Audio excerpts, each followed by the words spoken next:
In this video, I'll be making a set of lined vases from porcelain.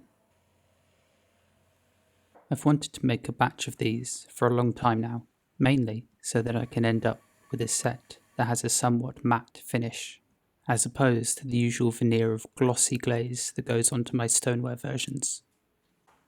As always, the process begins with wedging. This process of spiral wedging very small lumps of clay forces out any small pockets of air and makes the mass one even, smooth texture, which is really quite necessary for when you're throwing on the wheel, as all it takes is one small air pocket or one hard lump of clay to really interfere with the process. So for these, which are quite delicate in thin vessels, I make sure I knead them up really thoroughly.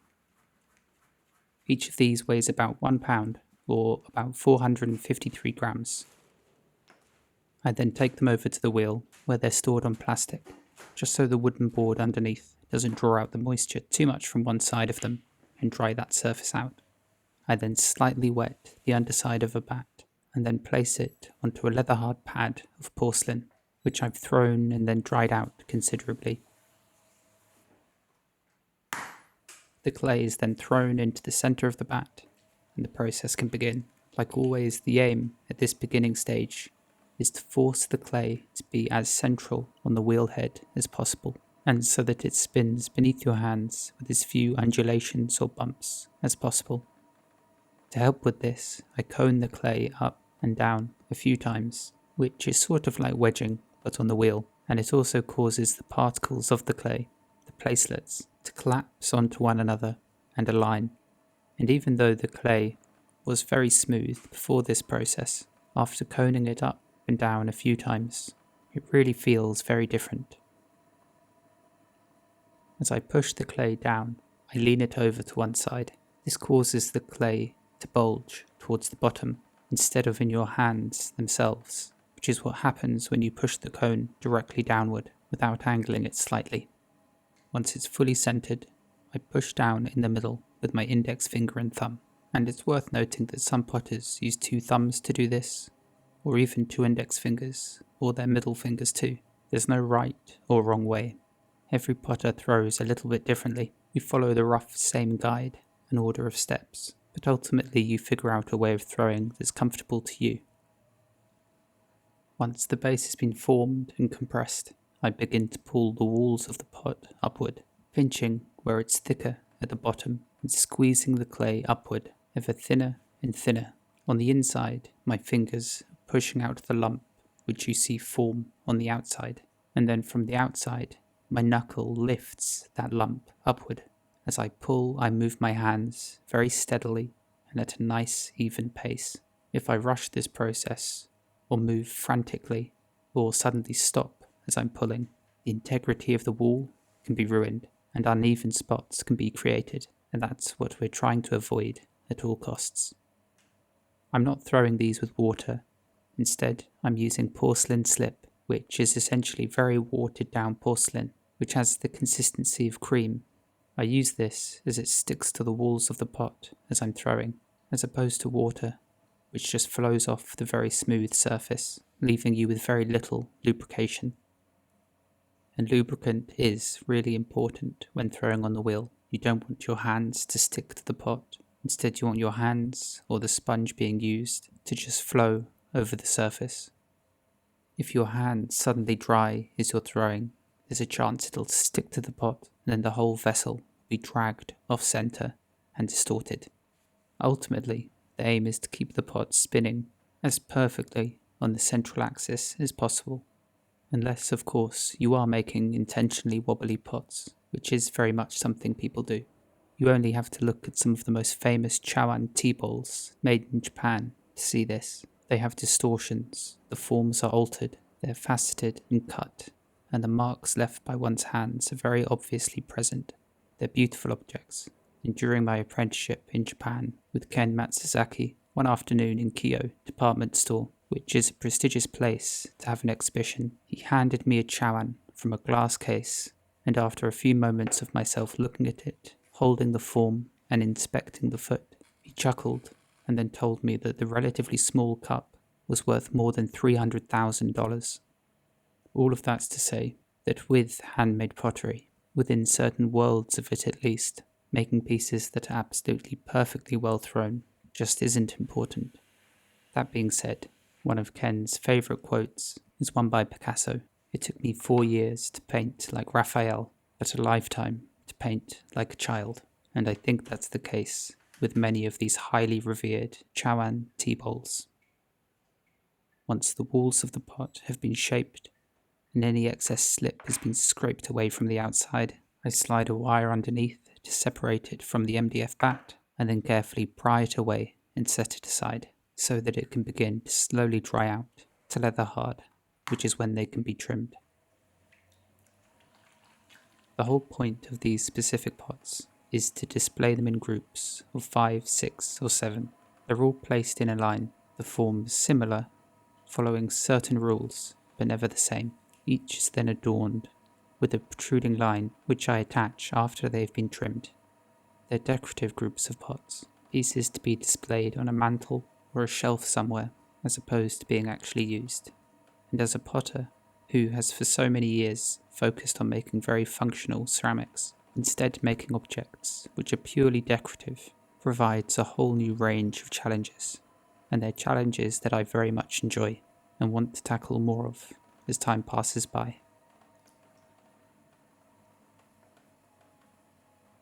Although I flick the rubber pointer of my throwing gauge down, I'm not throwing exactly to that point. Rather, for these sets, it indicates just the rough height I need to throw the pots to. My aim isn't to throw each one of these identically, so it's there just to guide my throwing. As I pull the walls up, I try as I might to keep my two hands connected in some way. This adds stability to the movement, and I can sort of brace my hand that travels up on the outside on my left arm and hand, which stay a little more stationary. And as I pull, I pinch and then move up in one smooth motion before releasing the rim very gently.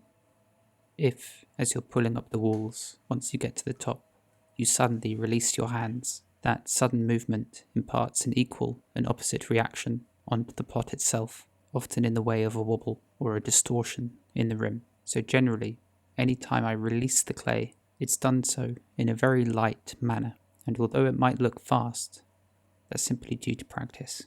The actual moment I detach my knuckle or my fingers is very gentle. And even if, at the start of the pull, my two hands aren't connected, as soon as I can brace one thumb against the other, I do so. And even if it's just a light touch, it's better than keeping both hands held freely as you work. This isn't something I think of though, as I'm working. At this point it's entirely subconscious, as is really much of what I do on the wheel. When I first started to throw, I remember overthinking every small step as I worked. How are my hands positioned? Are they braced in the right places? Am I squeezing with enough pressure with my hands? Am I spinning the wheel fast enough? You get the picture.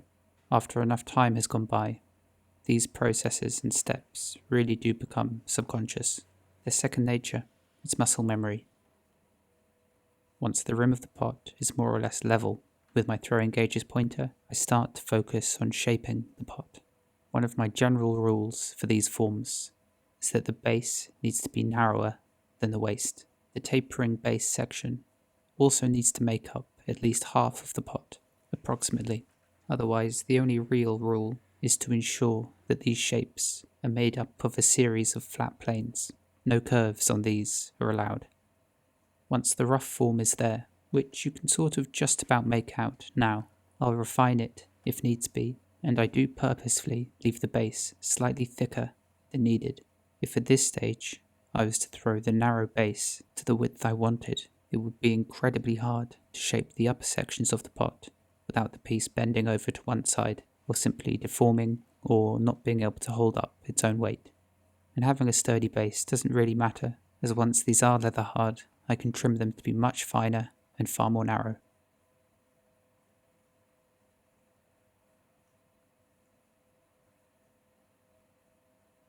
I also purposefully leave the rim to be slightly thicker, especially with porcelain, with the hope that the sturdy top will hopefully keep the piece from distorting as it slowly dries. And now that the final shape is really clear, I can move on to the finishing procedure. First, I remove all the water from inside the vessel, and then I use this blunted old trimming tool to remove some of the excess clay from around the base. I then scrape clean the bat, which is more for my own needs of everything being kept tidy. I then use a flat, sharp metal edge to clean off the walls and shape them. What I'm not doing is digging in the metal into the clay. Instead, I hold the tool roughly where I need it to be, and then I push the clay outward against it. If instead you just dig the metal in, or the wood for that matter, there's a really high chance that you'll simply distort the entire piece and destroy it. I will be trimming these surfaces quite extensively, so you might wonder what the point is in cleaning them at this stage so thoroughly. If, instead, I were to leave them covered in slip, that wet clay could slowly degrade the surface of the pot and cause it to collapse. And if it doesn't collapse, the wet slip will mean that the pot takes far longer to dry out to leather hard. This isn't a process we want to rush, but it equally isn't one that needs to take longer than needs be. The next day, I can uncover the pots, which have sat overnight in a makeshift damp cupboard, as all the shelves in my studio are currently full up. It's as simple as it looks, just a large sheet of polystyrene with plastic draped over the edges to prevent any drafts from hitting the pots and drying them out unevenly, which could cause the pots to distort and even lean over slightly to one side. When I have more space in the studio, I drape plastic over them as they're lined up on the shelves, or even build similar contraptions like this on the floor of the workshop. One day I might build a more permanent damp cupboard, but in this studio I don't really have space for one, at least not unless I move things around and redesign the space. And here are all those forms thrown yesterday with an angled waist and a narrow base.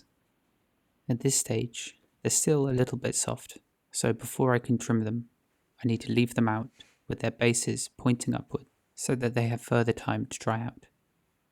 The clay is still slightly sticky to the touch, and really what I'm after is quite a firm surface. I want to be able to hold the pot and squeeze it slightly without it deforming. If you trim pots too early, the process just becomes more difficult than it needs to be. The vessels themselves will deform under the pressure of the turning tool, and the wet coils of clay that are removed with the turning tool just stick back onto the pot you're working on instead of flying off into the wheel tray. So waiting and really catching the clay at the perfect time is crucial if you want to have a good experience trimming pots. Equally though, you can allow the clay to become too dry to trim. Your turning tools will barely remove any clay, only in tiny shards and in dust, and you can even end up really hurting your wrist, as you have to apply so much more pressure to remove any clay.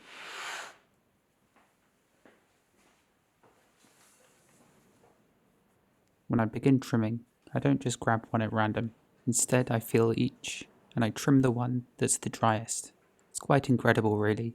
Just with a tiny touch, no more than a second or two, I can judge the dryness of one pot versus all the others, just by how my fingers slide over the surface and feeling if they stick or not. Once the driest piece has been chosen, I brush a small amount of slip over the base of the pot and then tap center it into the middle of the wheel head. Like throwing, the aim here is to have the piece of clay spinning as centrally on the wheel head as possible, and even if the pot does have some slight undulations or wobbles in the form, there will be a certain point where it spins centrally, even with these discrepancies. As I did initially leave the rims on these to be a bit thicker, I start by trimming them to be much finer. For this entire process, I'll be using both bison turning tools and trimmers made by my friend and potter, Jae-Jun Lee. All of these are incredibly sharp and have tungsten carbide blades. They remain sharp for such a long time, even when constantly used against such an abrasive material as ceramic is. Although they do have one flaw, which is if you drop one, it's going to break. Tungsten carbide is very brittle, and if one of these were to slide off my wheel and onto the hard concrete floor, there's an extremely high chance that they'd break. So when I'm not using them, I store them in a foam padded tray, which means they can't roll out onto the floor to their demise. Now that the lip of the pot has been trimmed, I move on to turning the sides of the vessel, and I use a straight edge turning tool so I can easily match it to the straight edges I'm after. And essentially, I'm just thinning out the walls, as I want these to highlight one of the best qualities about porcelain, which is its translucency.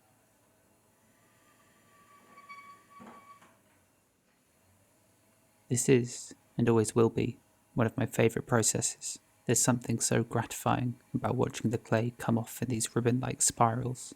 Not that I appreciate them so much as I work.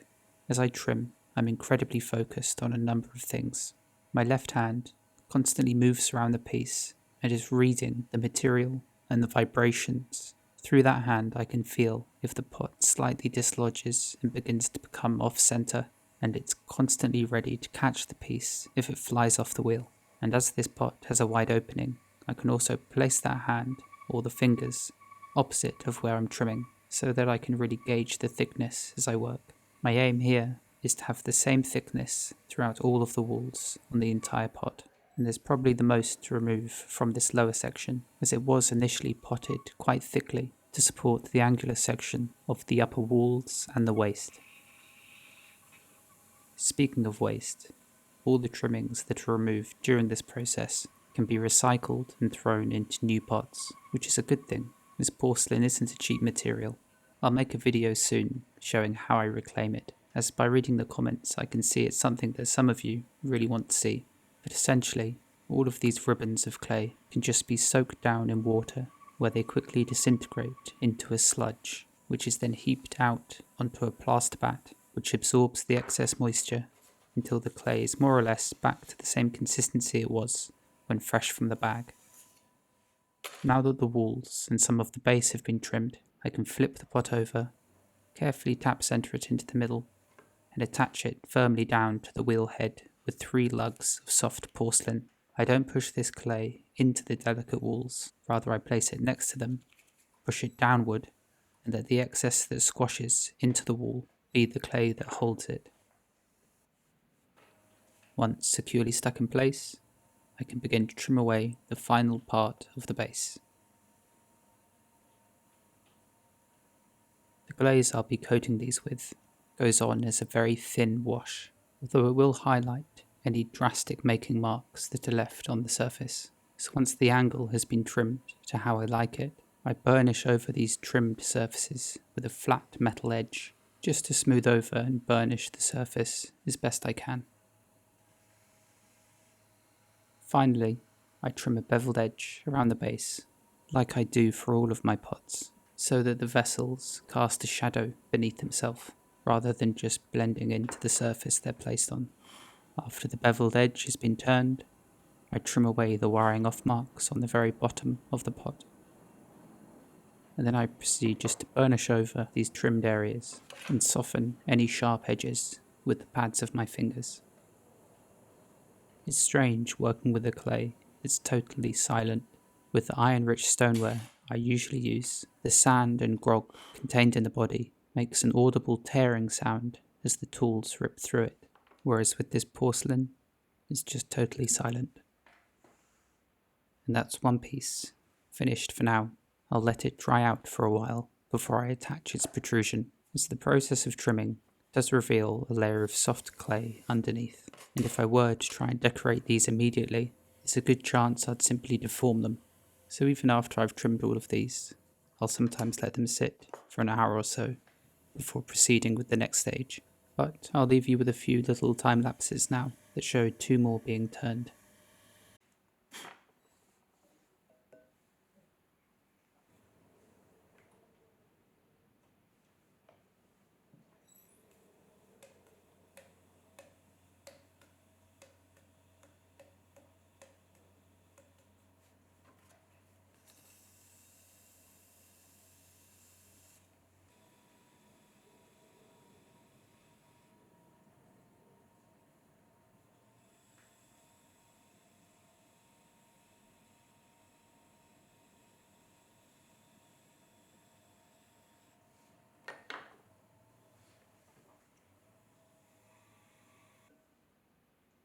The lines on these are fundamentally very simple. I simply roll out very thin coils, which don't need to be perfect, both in size or length, as I'll be cutting them down to shape anyway. I brush water onto the pot in a line with a finger or a brush, and then lay the length of porcelain onto it, pushing it firmly down on either side, while some fingers remain inside the vessel to brace it and to prevent the wall from bending inward. I then use a wetted finger to rub over it until it's level all the way across, and then I use a flat edge like that on the end of this knife to carve away from each side and to make the line far finer than it was. This is very slow, steady work. If I feel like the pot is too soft, I'll simply set it aside and start work on another one. And at this point, I'm not actually working each one to its finished final form. Instead, I'm getting all the lines roughly attached and shaped, and then I'll leave them wrapped up overnight.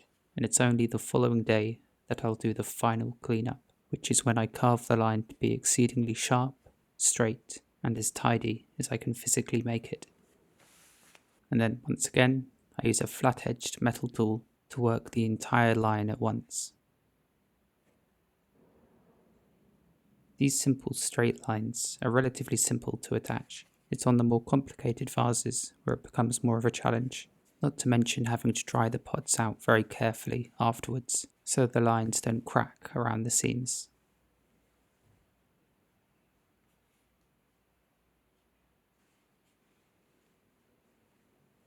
I brush slip where I want the line to be attached,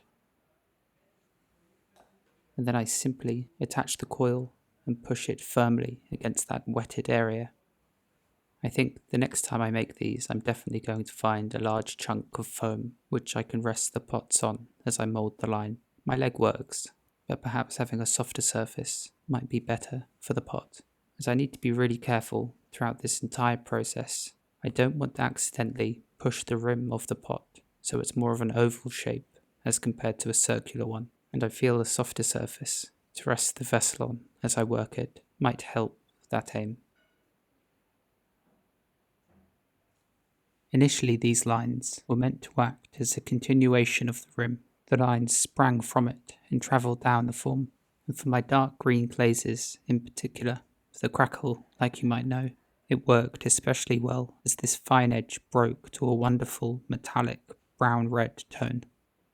Yet I always found myself admiring the pots the most when they were leather hard and the lines were just attached. They were still crisp and the pot was matte in appearance, as opposed to the glossy finish they have once fired. So with this batch of porcelain pieces, I really wanted to capture that appearance in their finished image. I'm so used to making pots quickly, throwing and trimming hundreds of bowls and mugs. One of the aspects I find myself liking the most about this process is that it slows me down, and I really have to take into account each vessel, the line, the length of it, where it attaches, and so on. I've never really been one for decoration either. The pots I make are inherently simple. In my work, I'm not particularly interested in decoration, be it brushwork, chattering, carving, or sgraffito, or slipwork. And ever since I started to make pottery, I was always drawn to the more simple forms, with minimal surfaces. So, in a way, these simple lines, for the time being, are probably the most decoration you'll get out of me. And I'm interested to see where these will go. I often feel as if I'm just scratching the surface, and that's become even more apparent with the introduction of porcelain and these new glazes.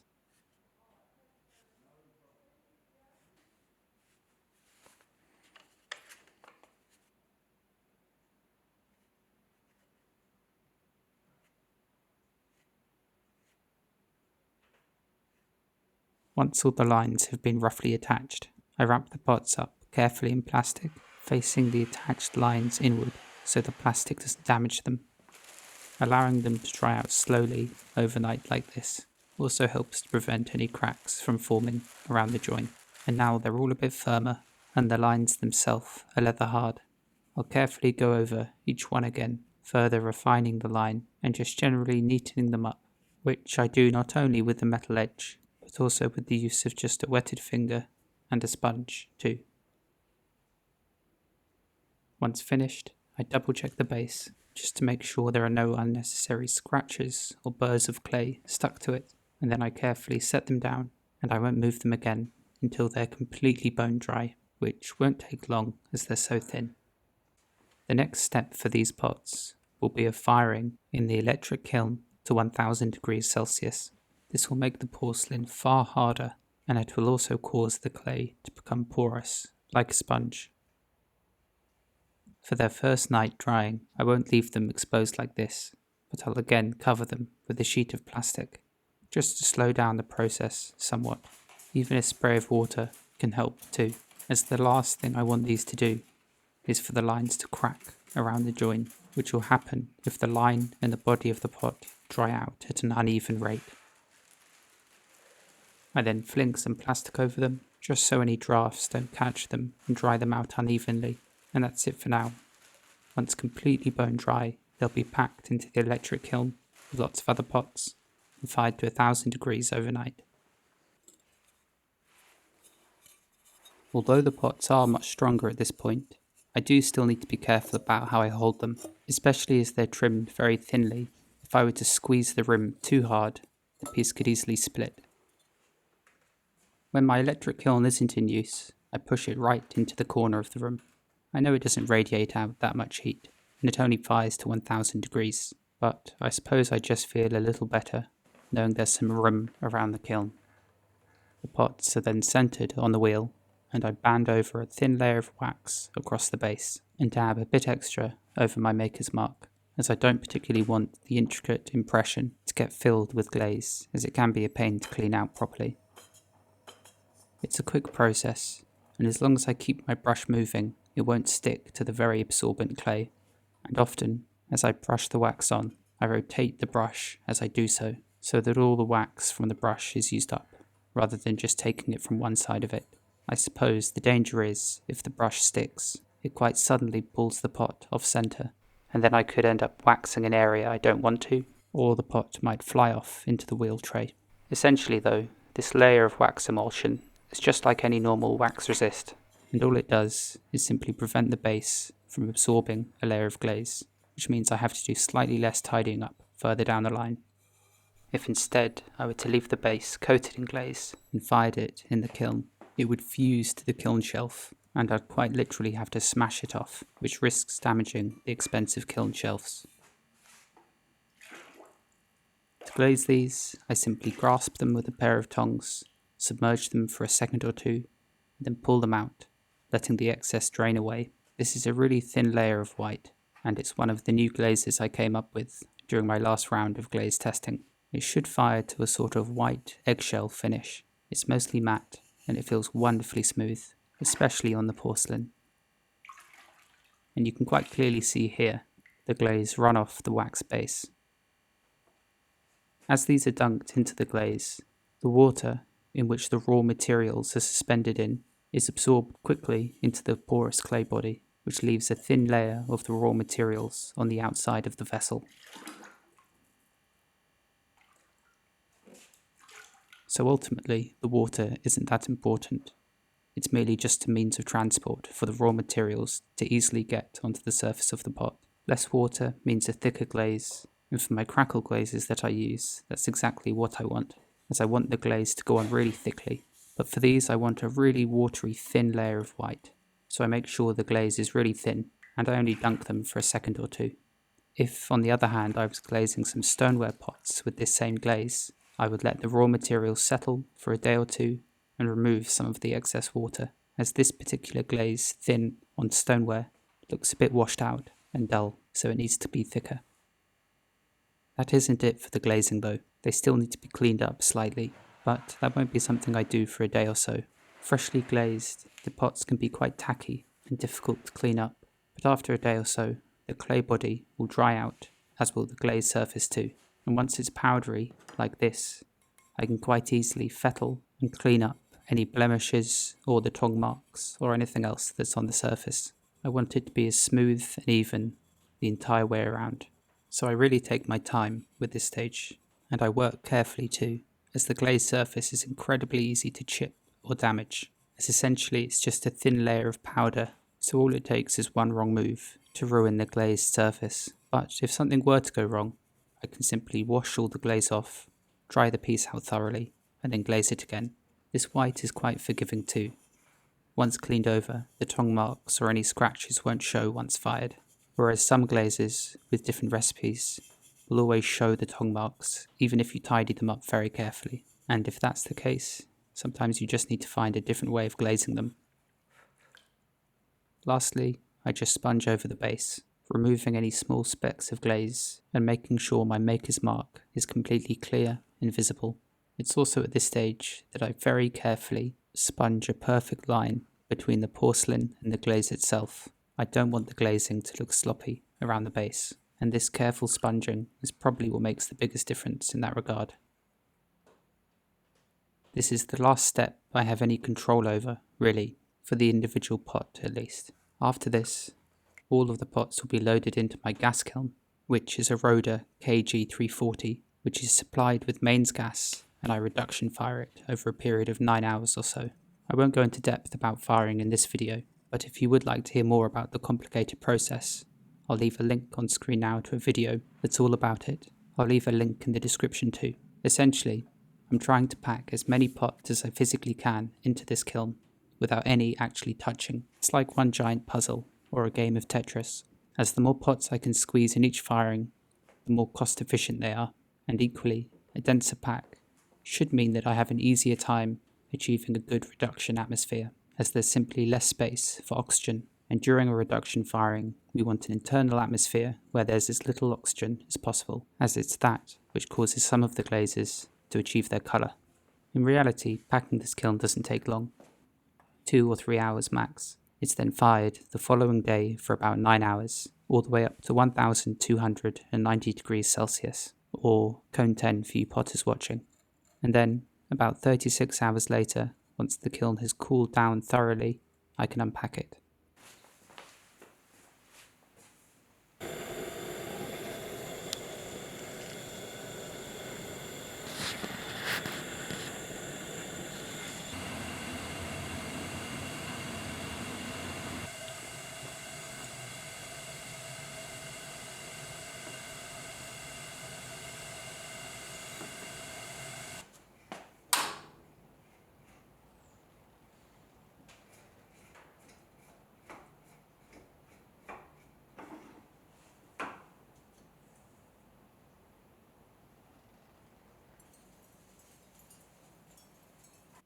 And here they are, the finished pieces, tinged slightly blue from the heavy reduction atmosphere.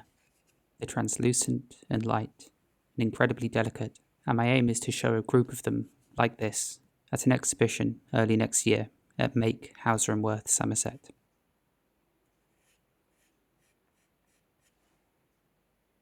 That's all for this week. Thanks for watching, especially if you made it to the end, and I'll see you next week.